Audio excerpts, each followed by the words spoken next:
Okay, let's take a look at a slide we've seen numerous times before. The key elements as far as the property tax, which as we've already learned is the primary and really only source other than a SPLOST that a Georgia school board could decide to implement to try to raise revenue to support schools. In the calculation of the property tax, the school board would establish the tax rate. Of course, the tax digest would be the value of all that property that's being taxed in the area. That would be the cars, the homes, the boats, the airplanes, the actual ground itself.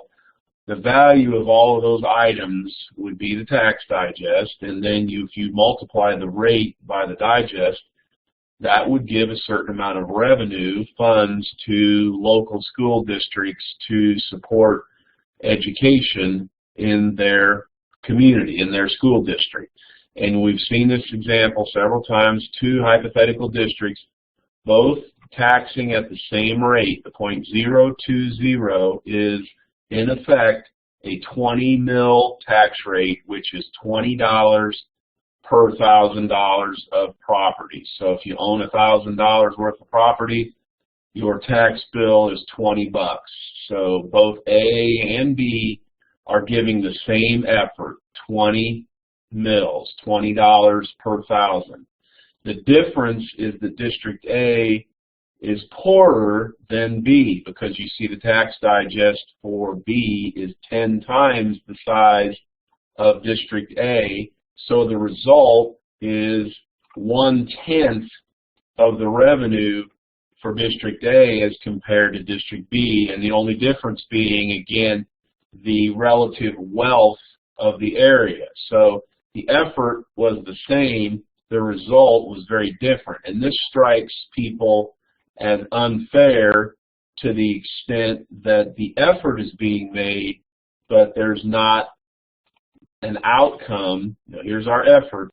The outcome or the results are different, and this strikes many people as unfair, and this is why we have states across the United States taking extraordinary measures to try to supplement or offset these kinds of equity issues that arise when you use property tax and tax digests for the funding of schools. We've seen the meta values many times before. Just one last time as a reminder that these are values, these are beliefs, these are philosophies that influence people's decisions and point of view with respect to school finance. What we often see in conflict are these items on the left side. We often see equity and liberty coming into conflict. If you leave local areas alone, the liberty side of the equation, oftentimes you get unequal results. We just saw an example of that on the previous slide. So people believing that that's not appropriate, that's not fair, that's not right, then you see some kind of government intervention to bring more equity to the situation, to remedy. So again, most often we see conflict between liberty and equity, and adequacy is very important in Georgia because that word itself is in the Georgia Constitution, saying that it is the responsibility of the state of Georgia to provide an adequate educational program for the children in this state. So in Georgia particularly, adequacy is a key word or key value with respect to how you might have a lens to look at school finance issues. We've seen this diagram several times before. If you think of a continuum going really from left to right,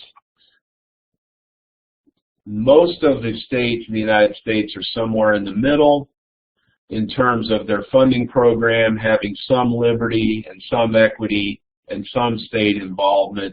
The further you get onto the right, as the diagram implies here, that's typically the results include more equity, less liberty, and more involvement of the state when you're over here, and the antithesis of that would be on the other side. There's typically more liberty, rather less equity and less state involvement on this side of the picture. So again, clearing that out, it's not surprising because school funding is decided in political chambers, and men and women in political situations have different points of view, different value systems. It's not surprising that you would see many school financing programs in various states tend to hug the middle a little bit, having some elements of both equity and liberty and some involvement of the state. Each state decides, I guess this is the key point, as we clear this again one last time, each state decides for itself where it wants to put the marker in terms of what it believes is the most appropriate way to fund schools in their state. Just as a form of review, let's do a couple of quick reviews here. Which tax would be the most stable?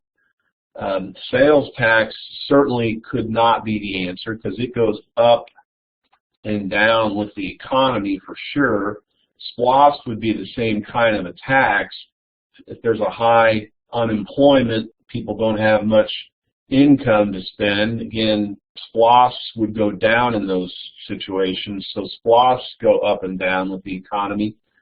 Income tax is certainly related to the rate of employment and unemployment. If you have a lot of unemployed people, obviously income goes down. So to a lesser extent, income tax revenues also go up and down. Your best answer is property tax. Anybody who owns property, you must pay those property taxes whether you lost your job or not. And if you lose the property, if the property is taken away from you because you did not pay the property taxes, then usually the condition or precondition from somebody else to buy that property is that they have to pay the old or delinquent property taxes. So let's take one last look at this. The most stable tax would be C, the property tax. Which of these is the most regressive? Reach back into your brain to remember what a regressive type of revenue would look like, remembering that the regressive tends to have the impact of essentially hitting a poorer person more by this form of revenue does not take a person's income level into account when the tax is actually levied and collected. Well, our income tax is progressive, meaning you make more, you pay more, you make less, you pay less. So I don't like that as a regressive form of revenue. The Georgia income tax is also a progressive system. You make more, you pay more, you make less, you pay less. The sales tax and the SPLOST are really the same tax. It's a point of sale tax. You buy a product, you pay a percentage of the price of the product. There's no consideration for your income level. You buy a candy bar that costs $1, you pay the same nickel in sales tax that a billionaire pays. So the regressive taxes on this example are B and C. It's not conditioned or predicated on anybody's income level. It's simply a percentage of the price of the product, and the impact or tendency of that would obviously be the person who has less money still has to pay the same amount as the person who has more money. It's based upon the percentage of the product, not a person's income level. And then a question regarding Title I as a form of review, which is not true about Title I. Pause for a second so you can look at them.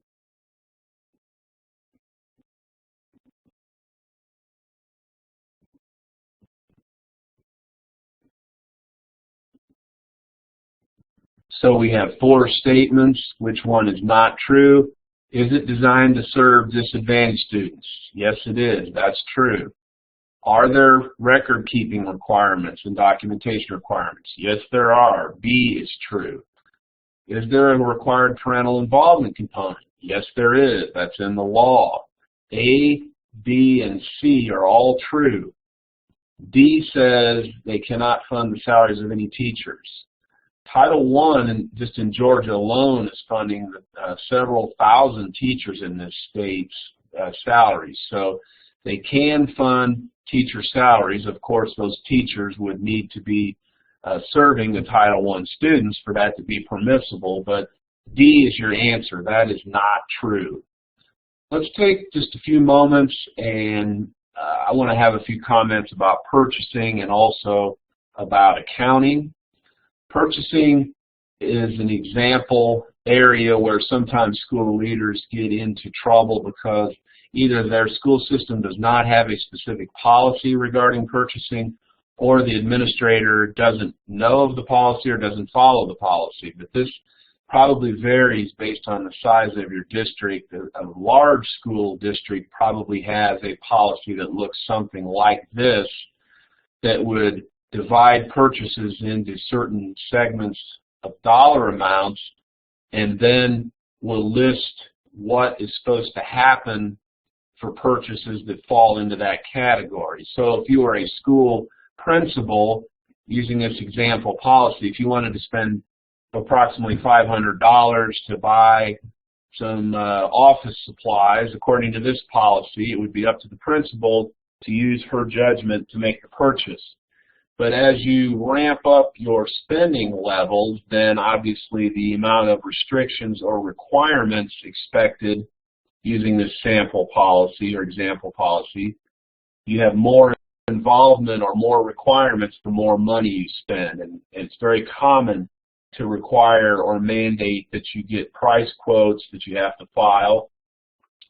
In really large districts, they have a department or a group that handles purchasing, and then they have their set of procedures, their set of paperwork that if companies, businesses want to be considered for the purchase, then they have to complete some kind of a solicitation where they suggest what the price, they tell what the price is going to be, what services they can provide, etc. And somewhere in all of your systems, there's a dollar amount where the school board becomes involved in the purchase.